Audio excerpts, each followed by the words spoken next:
our message for humanity is, if we could put it in one word, it would be gentleness. That your race, your species needs more gentleness.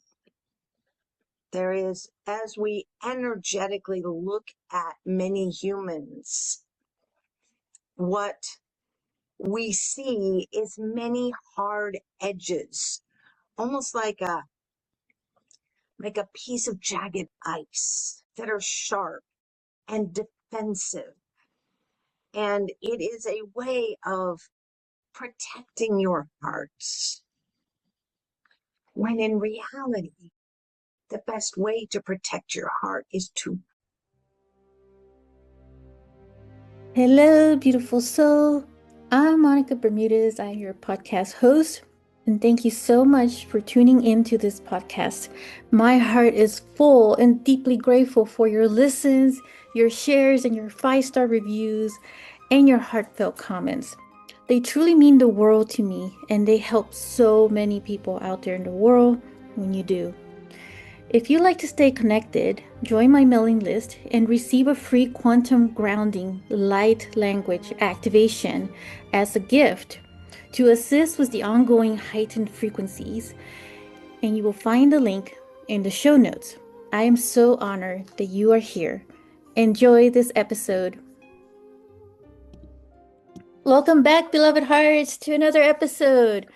This is a very special treat that we have here. So today's conversation is a deep-hearted, heart-opening one, especially for those of you who feel strong connection to the ocean, to nature, and to the unseen intelligence that moves through all life.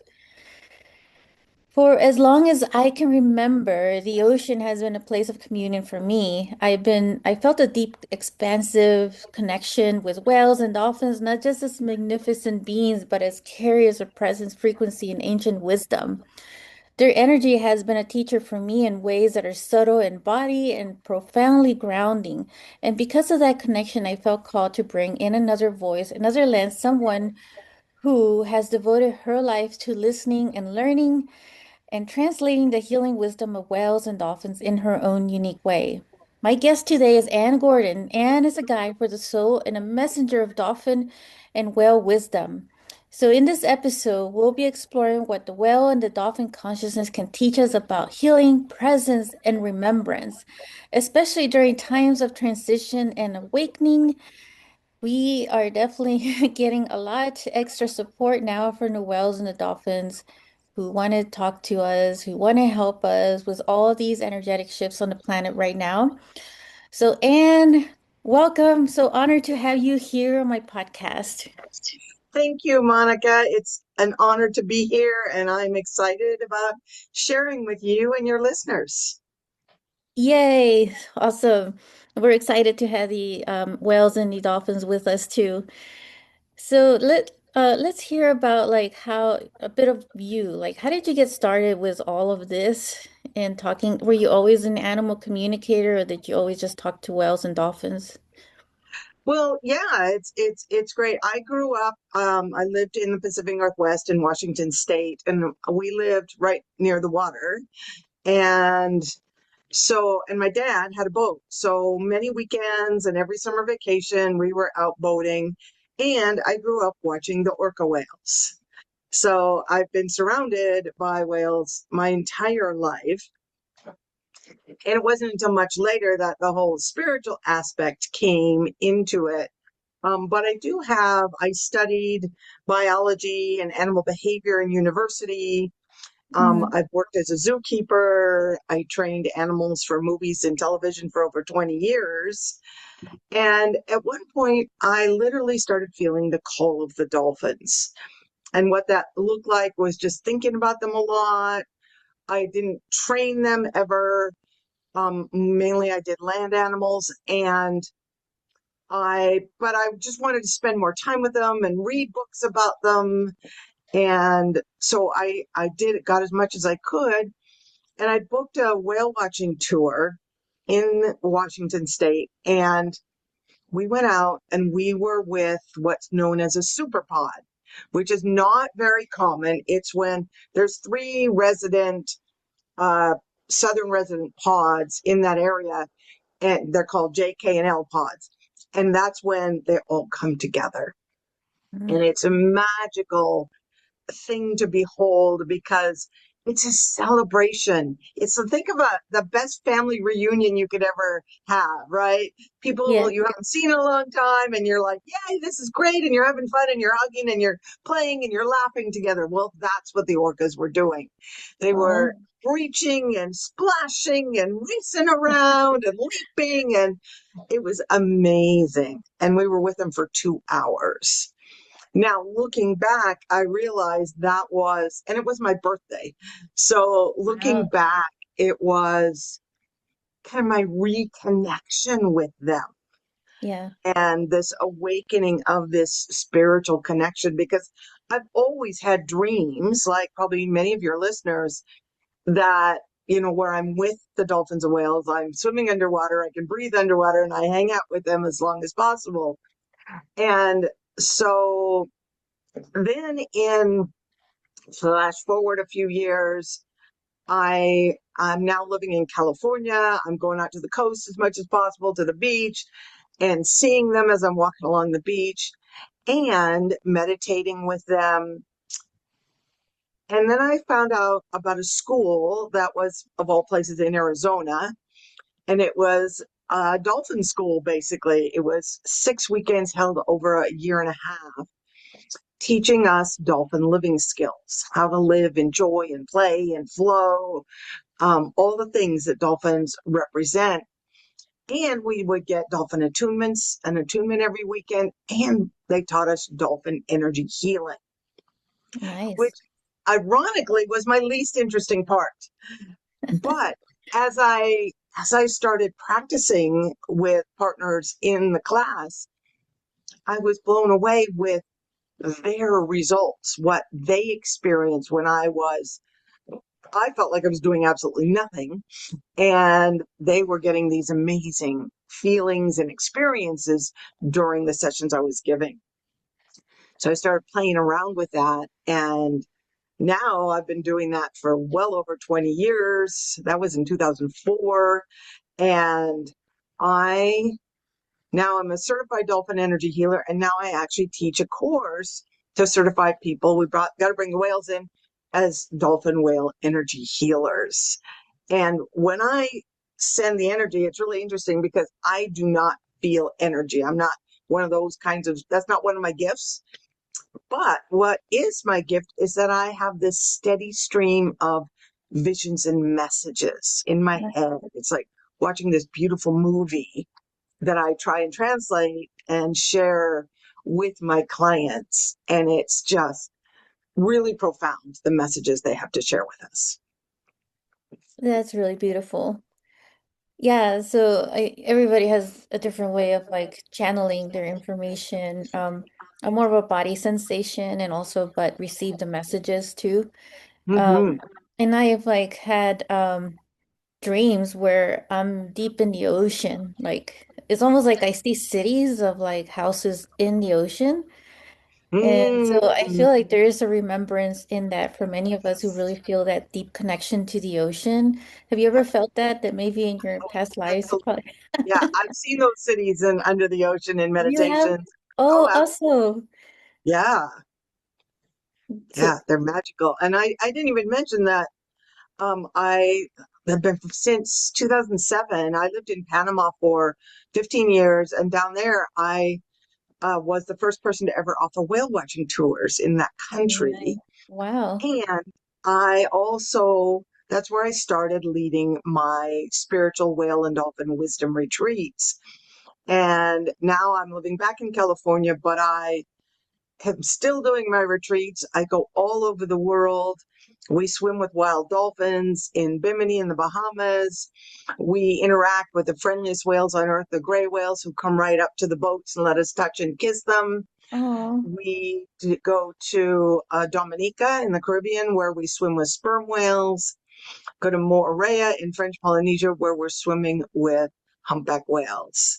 And I have an orca retreat. I have to go back home every year and see my beloved orcas where it all began. And we do a trip with them up there in the San Juan Islands. So it's really special to take people to, pardon the pun, dive deep into connection with these amazing, powerful, highly conscious beings. I love the pun, by the way. Bring it on. Yeah, so can you elaborate on the type of whales like the orcas? How do they differentiate to like the others? Like how many species, different species are there of whales? About 87 species of dolphins and whales. Biologically speaking, um, they are all whales. All dolphins are whales, but not all whales are dolphins. So whales is the Ah, overlying group. Dolphins is a subgroup of them. And then in the whales, you got it divided into toothed whales, like things that have teeth, like orca whales and pilot whales and beluga whales and sperm whales are the toothed whales. And then you've got the baleen whales, which are the filter feeders, no teeth, but these big filter plates in their mouth. And that's the humpback and the gray whale and the blue whale and the fin whale. And those are all baleen whales. Now, okay. what's fun is each species, what they have shared with me is that each species has, how do I even word it? They represent something unique. So, for example, orca whales represent, they are physically known as the apex predators on in the ocean because Mm, nothing hunts them and they can hunt anything from small fish. Some orca populations feed on herring and small fish, and then others feed on mammals like seals, sea lions, even dolphins, even blue whales. oh, So they're and they can hunt, some focus on great white sharks, eating them. wow. So, but what they really represent, besides being the apex predator, is they represent, and this may sound a little strange after what I just shared about their hunting, harmony and balance, because they're keeping everything in balance. Yeah, that's And if you look at an orca on the top, they're black and white, but from the top, they're mostly black with some white on them. yeah, But if you look at them from underneath, they're mostly white with some black. So really on their body, they're about 50-50 white and black. So even their body has this balance of dark and light color. And so they talk to me about balancing, because we all have dark thoughts, we all have negative yeah, thoughts, right? Of balancing that dark and light within us, yes. right? And Shadow and then light. Yep. the shadow and the light, and they make friends with it. They embrace it. They're not trying to like avoid it and ignore it like we I love humans are that. really good at. Yeah. So really, really powerful in this harmony and balance. And the mammal eaters in the Pacific Northwest, where you have the southern residents are salmon eaters. But the transients, or the bigs, killer whales, they eat they eat the mammals. They eat seals, sea lions, dolphins. They don't usually go after the big whales. But a lot of people are like, oh, I don't want to watch them eating a seal or a dolphin. And I totally get that. It's not a pretty sight. However, what they have shared with me is that these mammal eating orcas are aware that in the Northwest, everything is eating salmon. The southern residents are eating salmon. The seals are eating salmon. The sea lions are eating salmon. The dolphins are eating salmon. Even the humans are eating salmon. So they don't go after humans, but they go after all the others to take the pressure off their southern resident friends, because they're cousins, because nobody is predating on those other populations eating salmon. So again, they're trying to restore the balance. Oh, interesting. Yeah. So, do you sense that, like, are there species that seem like older, like much more ancient, or are they all about the same age? They're all about the same, and they've been on this planet scientifically verified for at least 30 million years Mm-hmm. in their current form, Mm-hmm. right? Now, if you think about that in comparison, we humans, as in our current form, and not even in our current form, in the like Neanderthal forms and such, Right. we've only been here about 250,000 years. That's like a mere blip in Yeah. comparison to I mean, the dolphins and whales have had 40 million, 30 million years to decide to learn how to live in harmony and balance with this planet. Mm-hmm. We are the new kids on the block, and they think of us like we are toddlers, right? So we think of a 2-year-old who has a temper tantrum. Mad at a 2-year-old who has a temper tantrum because we know the little one doesn't quite understand how to deal with life's frustrations yet. So Yeah. we guide them, we teach them, we love them through it. Well, they think of us the same way as a species. Because some people ask me, well, aren't the whales mad at us? Don't they want revenge for all the horrible things we're doing to the ocean, to the earth, right? Mm. Pollutions and microplastics and all the Which is things. a great question. Yeah. It's a great question. But no, they don't think that's a human way to think. Yeah, it is. They don't think that way. They are just like the parent who doesn't get mad at the 2-year-old for having a meltdown. They look at us, they're holding space for us as a species to grow and to mature and to learn how to handle and deal with life's frustration instead of reacting with greed or fear, which is Mm. how many humans do react, like hoarding all the resources. It's like, no, no, no, the dolphins or whales are here to teach us there is enough, there's enough for everybody. And if we just all share and get along, it all works perfectly. Yes, that's the key, is harmonizing one another because there is Exactly. plenty of everything in abundance. Exactly. So scientifically, though, speaking of that, I had heard that at some point the whales actually could walk on land even before they went into the ocean. Correct. Well, here's the thing. We all started in the ocean, way back Yeah. evolutionary, right? And life began in the ocean. So we all started there. And then some evolved to live on land, and that became reptiles, dinosaurs, birds, insects, and mammals. Hmm. And there was one group of mammals that then decided to go back to the ocean. Think of like a sea lion who can walk on land Yeah. but can swim easily on in the water and eats in the water.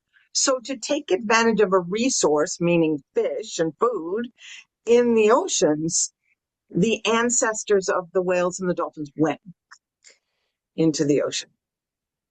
Yes. Yeah, and one of the reasons why I think they had gone back and they stayed was for us. Do they ever share information on that, why they stayed? Living in the ocean, think about it. It's a really kind of carefree life. There's food everywhere and you're fully supported, right? When you swim in the ocean, you can float super easy with the salt water in there. It's much easier to float in the ocean than it is in fresh water. And so if you are, a 50-ton humpback whale, you could never survive on land. And a blue whale's tongue is larger than an elephant. So there's Crazy. no Yeah. way that they can live on land. Yeah. But by being in the water, it allows them to grow these amazing bodies and survive and have enough resources to be able to fill their bellies easily. I mean, blue whales are the largest creatures to have ever lived on Earth, larger than the largest dinosaur. They eat the smallest, they eat little tiny krill, and you never see a skinny blue whale. Yeah, that's interesting. They are literally the whales are the masters of abundance. Yeah, And for in sure. right? And in fact, science has proven that the more whales that are in the ocean eating krill and fish, there's not less krill and fish. There's actually more. Wow, So it's interesting. kind of contrary to what you might think Yeah. and what fishermen might tell you. Because what happens when you eat, well, you go through the body, it digests, and the poop that comes out of a whale is rich in nitrogen. Hmm. And that nitrogen is what is needed by the plankton. So the more nitrogen, the more whales in the water, the more nitrogen in the water, the more nitrogen, the more plankton, which is the building block of the entire food chain in the ocean. So the more Mhm. plankton, the more food for every form of life in the ocean. Wow. Yeah. So whales, just by being whales, create their own abundance. Yeah, I love that. And that's how I know they it's teach us. right. So I can imagine though, like being in person in their presence, because you said in the retreats you swim with them. That's Sometimes we do. Yeah. Sometimes we're swimming right next to sperm whales or humpback whales. And I mean, wow. when they're the size of a city bus and they're that far away, it's amazing. What do people say after that? Do they get like an instant healing? Because I imagine their frequency and their presence, in their physical form is super healing. It's very healing. It's very obviously awe-inspiring. It is so transformational and it's hard to put into words. Yeah. It's just, there's nothing like it when this whale.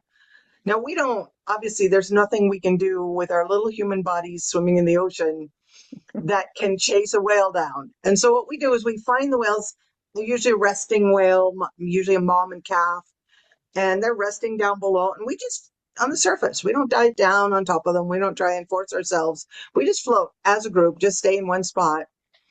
And then the baby often has to come up for breath air more than mom does.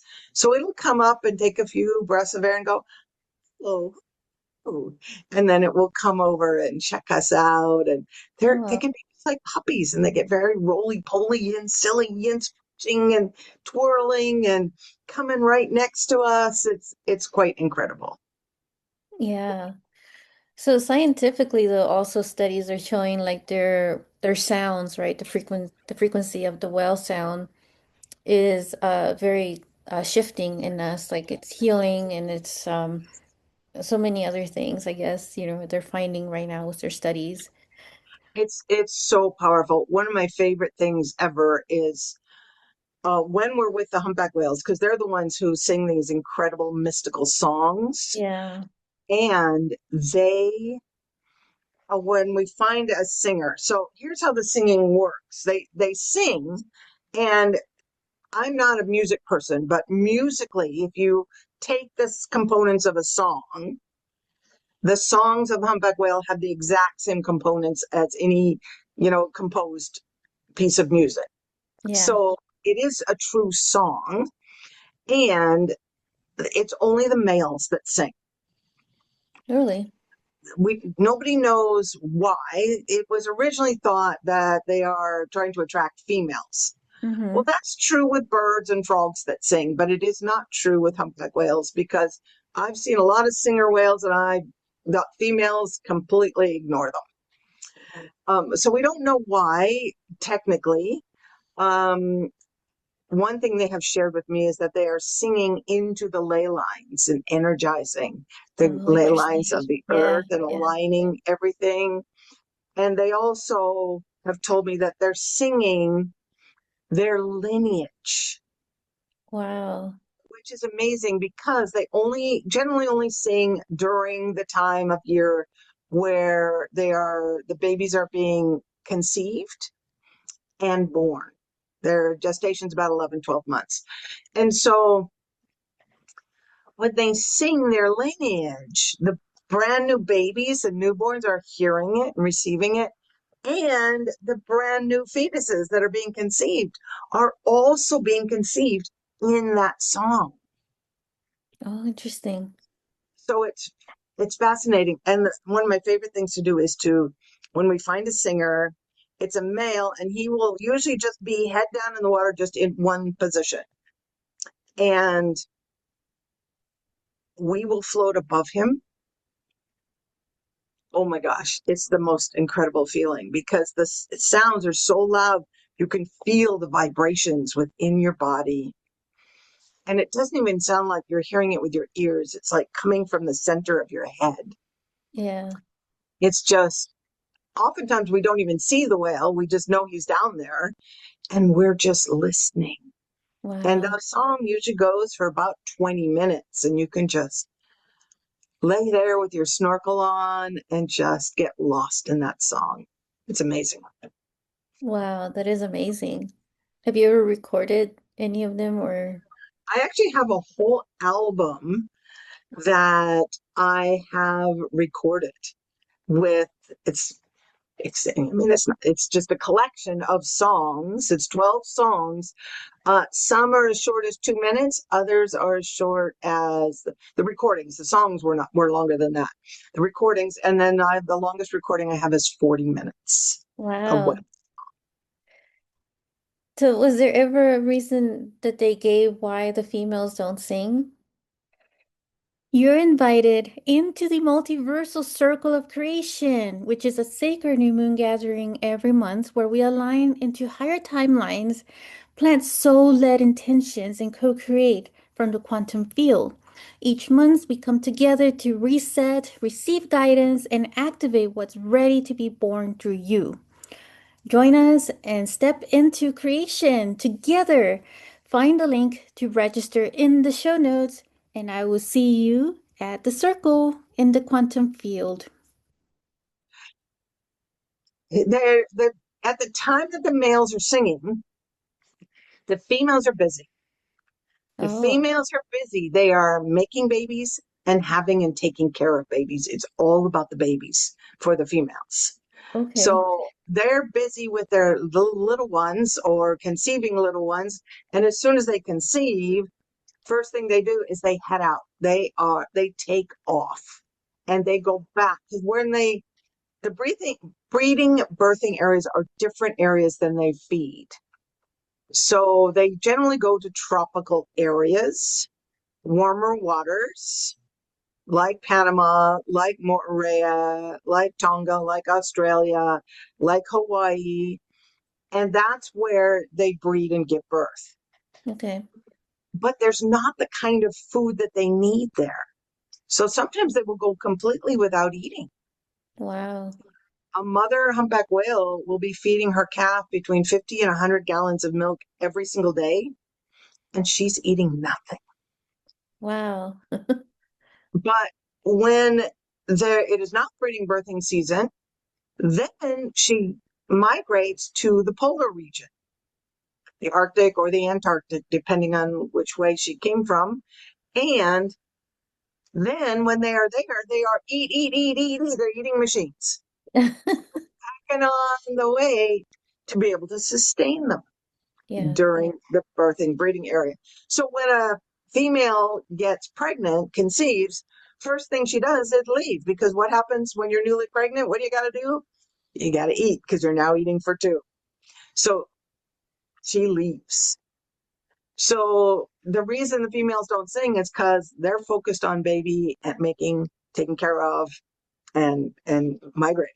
So the males have more free time because their job during birthing breeding season is to find females to breed with, right? And they Mhm. do a fair amount of that. But during the time when there's not an interested female around, then they're singing. Wow. Interesting. So the now the dolphins do they sing or I usually when I tune tap into them, it's always like a playful, joyful frequency to Yes. me. Yeah, absolutely. Dolphins totally represent joy and play, and they're always telling us that we don't play enough. And we don't, as We adult don't. humans, we don't. When's the last time you laughed till your belly hurt? Not Exactly. very often. Sometimes it can be years. So they're always telling us to laugh and be enjoy more. And they don't sing songs like the humpback whales do, but they do have sounds. They have whistles and Mhm. squeaks and squawks that they make. And then their echolocation is a series of clicks that they have. Hmm. So they have a whole repertoire of language, and they have something that is known as a signature whistle. And so that's basically their name. Okay. And so it's even been recorded where a pregnant female keeps repeating her signature whistle because she's training the fetus what her name is. Oh, interesting. Yeah, it's fascinating. And I just had an interesting experience just this year. I was swimming with some pilot whales in Moorea, and usually they're not so interactive and they just, swim past us and that's it.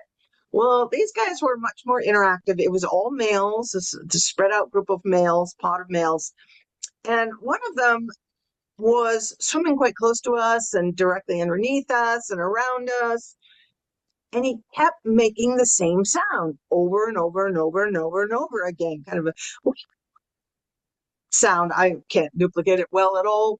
And he kept doing that. And I realized he's doing his signature whistle. Oh, And so I started repeating it. In my clunky way, my very human ease accent of dolphin sound, a pilot whale sound.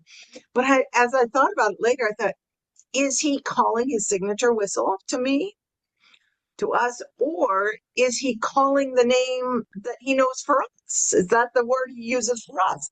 I don't know which it was, but it was fun to interact with him in that way. yeah. Maybe it was both Well, somehow. it was the same word, so it was the same exact sound, so it was one or the other. Sounds like a energy name almost, like a sound name. Yeah, Um, yeah. It could have been something else too, but he kept repeating it. So whatever it was important to him in that moment. wow, that's really fascinating. Yeah, Yeah, it almost feels to me like a bit of light language, that they're speaking in their own sure. language. Yeah, yeah, for sure. It definitely is their own. I mean, I think they're the originators of light language, Yeah, right? exactly. Yeah. That's the sensation I get from them. Um, they've been carrying it around with them for eons. Now, the dolphins, though, are they about the same age as the whales? Like 30 Yes. million? Wow. 30, 30 million. Yes. Yeah. Wow. Yeah. That's really fascinating. Hmm. Um, so with the going back to the whales, right? Whales and dolphins, do they ever interact with one another or are they always like separate? Like, No, they interact fairly often. I mean, they're like cousins, extended yeah. family. And it's not uncommon, especially when whales are swimming faster, that the dolphins will come. You know how dolphins will often ride in front of a boat? They will do the same thing to a whale. They will ride in front of the whales. It's super fun. I've seen it. I've seen it a number of times. It's really fun to watch. And this year in Moorea, we actually saw it underwater. We saw a pod of rough-toothed dolphins, maybe about 7 or 8 of them, and 2 humpback whales were swimming. They were all swimming, but the dolphins were all right in front of them. It was super fun. I get the sense they were playing with the whale.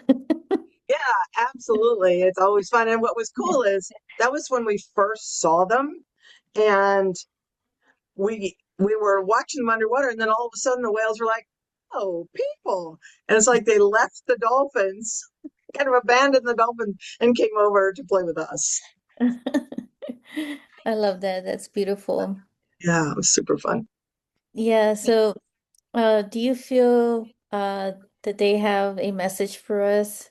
Um, whenever you feel like ready for a channel, I guess. Oh, sure. Yeah, I'd be happy to channel them for you. So what I'll do is I will tap connect in, I will close my eyes, and they usually have an opening message. And then if you have any questions you'd like to ask yourself or on behalf of your listeners, just go ahead and ask. Okay, All perfect. right. So here we go.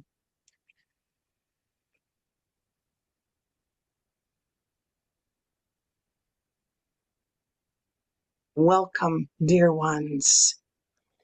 We are honored to be here with you. We are pleased to be able to share with you in this way. And you asked previously if we have a message for you, our message for humanity is, if we could put it in one word, it would be gentleness. That your race, your species needs more gentleness.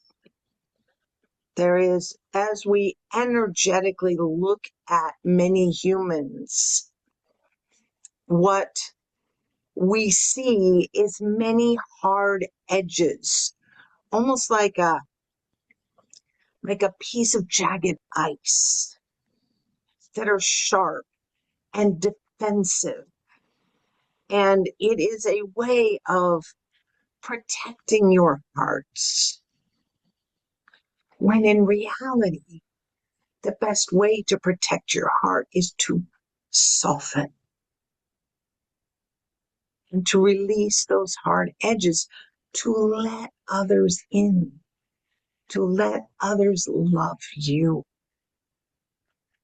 to be gentle. If you become more gentle, then others around you will also soften and be gentle as well. You will give them permission to be gentle, and that will melt and soften the hard edges, even if just a little bit, for those who are holding on to that defenses.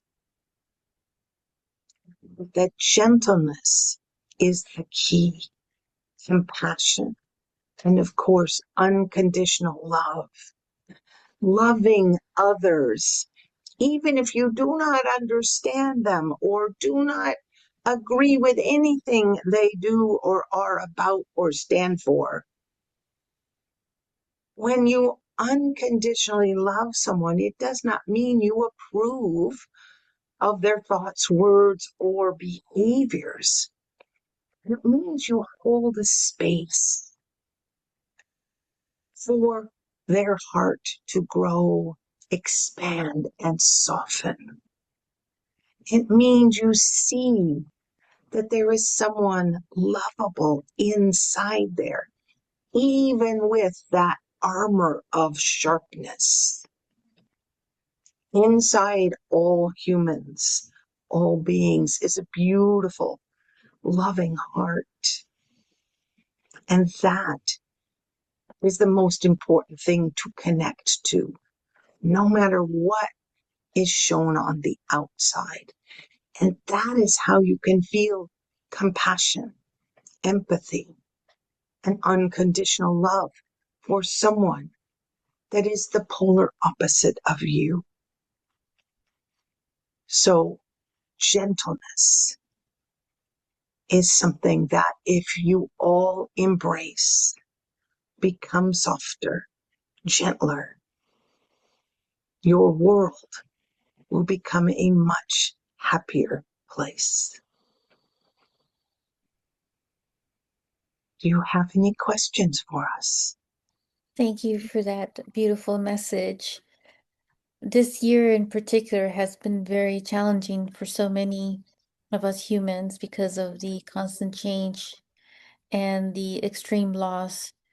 So, what can you say to comfort so many in their extreme changes?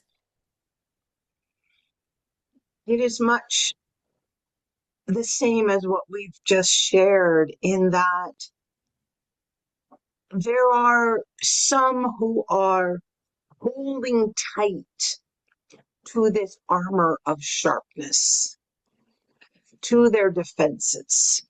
And so, what is happening right now is that some are clinging to their fear and their anger and their greed, for on the surface, that is the only way they know how to be. And it terrifies them to soften. They see that as weakness. We see it as strength. And there are those like you and many of your listeners who are soft already and loving and kind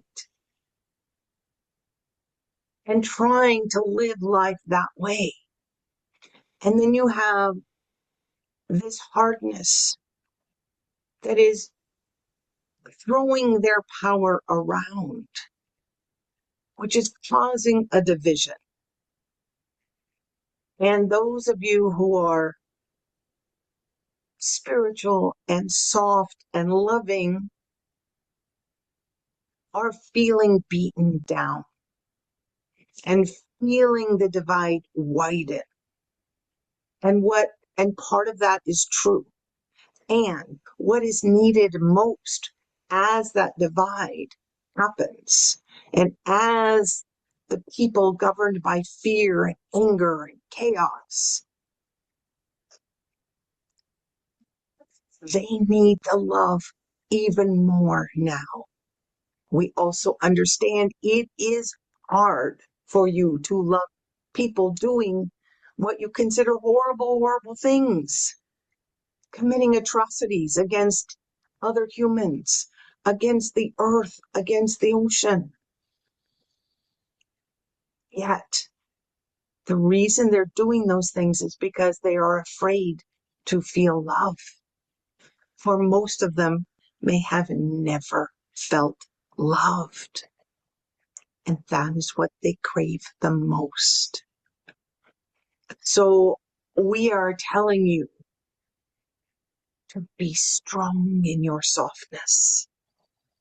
There is a beautiful strength and power in your love. You are really much stronger than those acting out of fear and greed. It's just that they know how to manipulate their world to affect so many others. But there are many more like you who believe in love, believe in faith, believe in hope and kindness.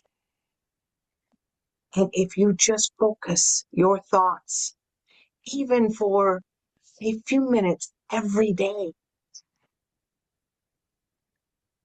on those acting out of fear and anger, it will soften them just the slightest bit. And every day, a little more, and a little more, and a little more. And let go of needing to see the results.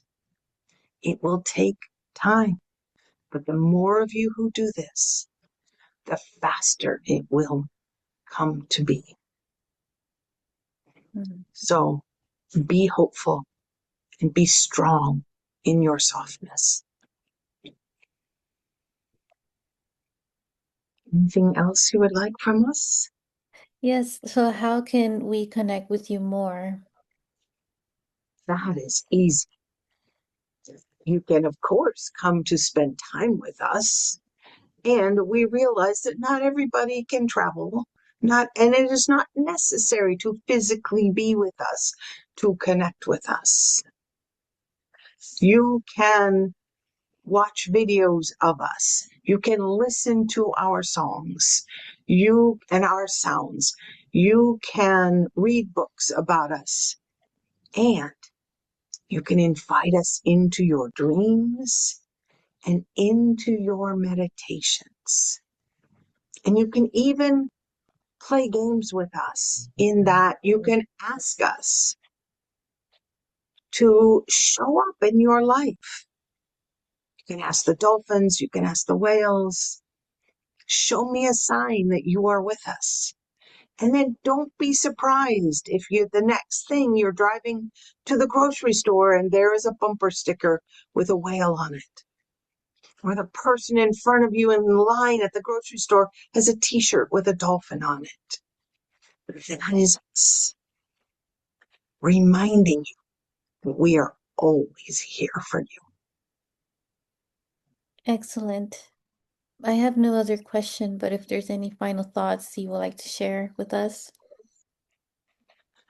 Just thank you for this opportunity to share with you, and do not be afraid to be gentle, to be kind, and to show and share your heart with the world. That is what is most important in this world right now. Thank you. Thank you.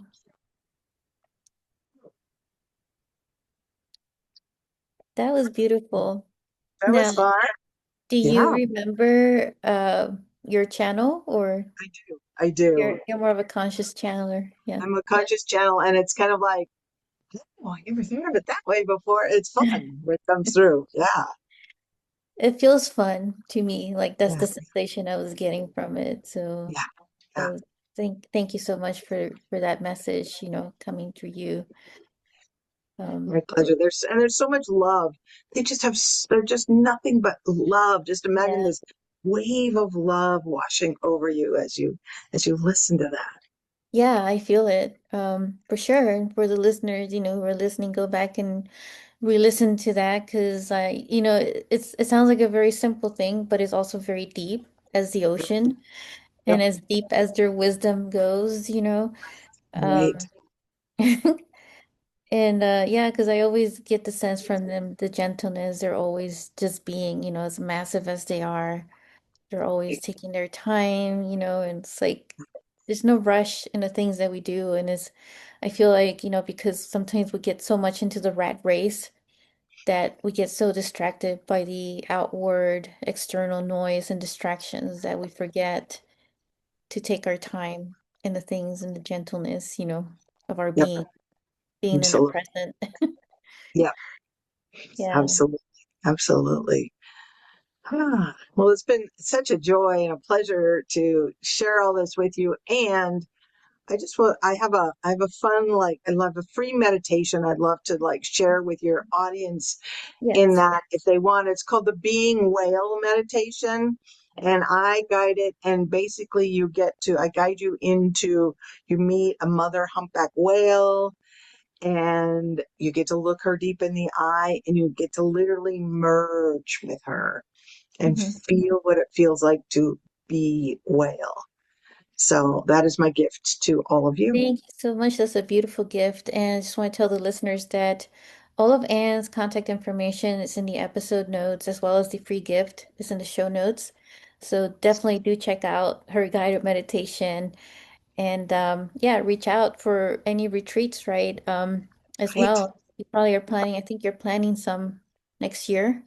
Yeah, I've got one, two, three, four, five different destinations. We're going to starting the year off in March with the gray whales who come again right up to the boat, and they represent forgiveness because gray whales were known as by the whalers hunting them as the devilfish Oh, because they were the only species that actually fought back against the whalers. All the other types of whales were just try and flee. And now they are the friendliest whales on earth, coming right up to our boats and bringing their newborn calves, literally wow. pushing them up. I've had mothers drop their calf off and go take a nap and let us babysit. Don't even And ask, right? Just drop them off. right, just drops off. She goes up there and takes a nap, and we're like, okay, we'll play with baby. Uh, so they have forgiven the human race Wow. for wiping them all. They were on the brink of extinction from the whalers, but they Yeah. have forgiven all of us. They don't Mhm. hold it against us, and they're all about forgiveness. Yeah. So we do that in March. In June, we are swimming with wild dolphins in the crystal clear waters of Bimini. In April, we are swimming with sperm whales. In September, we are hanging out with the orca whales in the Pacific Northwest. And then in August and in October, we are in Moorea swimming with those beautiful humpback whales. Wow. So it feels like, there's this resilience that they have in their heart, the whales. Yes, And I imagine literally, their literally. heart is bigger than anything, right? Like like literally bigger. Literally bigger. Well, a blue whale's heart is about the size of a Volkswagen Bug. Wow. It's huge. I mean, their arteries are so big that a small child, a small adult could even crawl through them. Wow. Yeah, Yeah. because like how I hear like the horse heart is very healing. That's why I feel like with the whale's heart, it's even 10 times more electric magnetic Yes. energy, frequency of energy that is just so much more healing for, it extends miles probably, Yeah. ocean miles and land and everything. Absolutely. Um, Yes. but yeah, so to me, that's what it feels like, when you were just sharing the story about the gray whales, this whole resilience of the heart. And that's a Yes. message, that I feel like to take away from that because there's things that we hold on, and it goes in line with the channeling we just had, holding on to things of the pain, the loss, and not letting go. Whereas this actually, the gentleness builds the resilience, of the forgiveness. Yes. So that, makes sense. Um, Hmm. so yes, that's a really beautiful message. So definitely, to the listeners, reach out to Anne and go check out her retreats and hang out, with some whales and also, the guided meditation as well and stay connected to them because they definitely do want to help us now with what we're going through Yes. with all the extreme changes. So, Anne, I just want to say it's been a pleasure. So, thank you so much for being here with us, my podcast, and with the listeners, and sharing your wisdom and channeling that beautiful message as well. Well, thank you so much, Monica. Thank you to all of you listening. It's been such a pleasure and a joy, and it's always my deepest joy to share the wisdom of the dolphins and whales with you. So I hope you enjoyed everything that we talked about. Very much. And thank you so much to all the listeners for your time to be here with us right now. Yes. If you enjoyed this episode, make sure to click like, save, and share with others so they can also experience what you just experienced. And stay tuned for some more high vibe episodes. And I'll be connecting with you in the next quantum field, sending you so much love.